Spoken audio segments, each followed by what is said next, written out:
everyone, welcome back to Jyotri Online. This is Shobhit welcomes you on the behalf of Jyotri Academy. Dear students, from today we will start the study of chemistry for class 10th.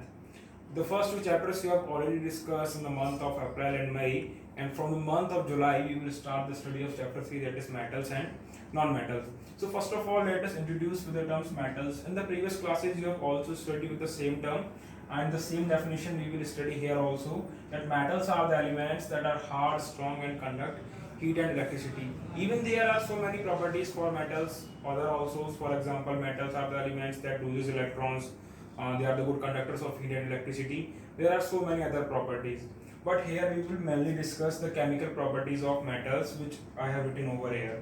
The first one is the metals are the elements that when reacts with oxygen they form metal oxides.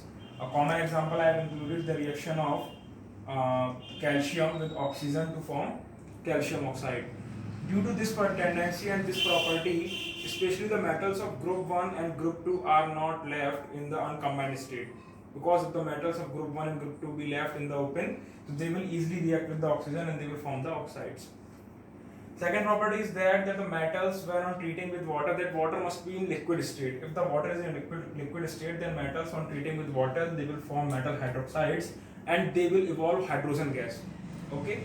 The common example is the reaction of sodium and water. Dear students, if you have remembered, we have also conducted this reaction in school campus.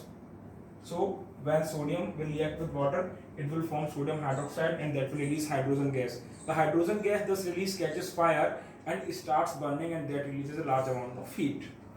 In the next property we will discuss that if the water is present in vapor phase, that is, it means the metal is going to be treated with the steam. So in this case, when metal will react with water vapors, that is steam, in this case instead of metal hydroxide, the metal oxide will form. Similarly, hydrogen gas will release, there will be no problem in hydrogen gas, but instead of metal hydroxide you will get a metal oxide. Let us consider a common example with the reaction of aluminium with steam. When aluminium is react with steam, aluminium oxide is formed, okay, and hydrogen gas is also released out, so as S2. Okay. In the next section, metal reacts with acids. How metals react with acid?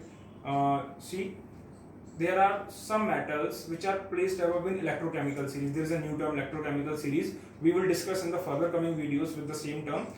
There are some important metals, there are some certain metals, only they are capable of reacting with acids when they come in contact with the acids. The common example is the reaction between zinc and sulfuric acid.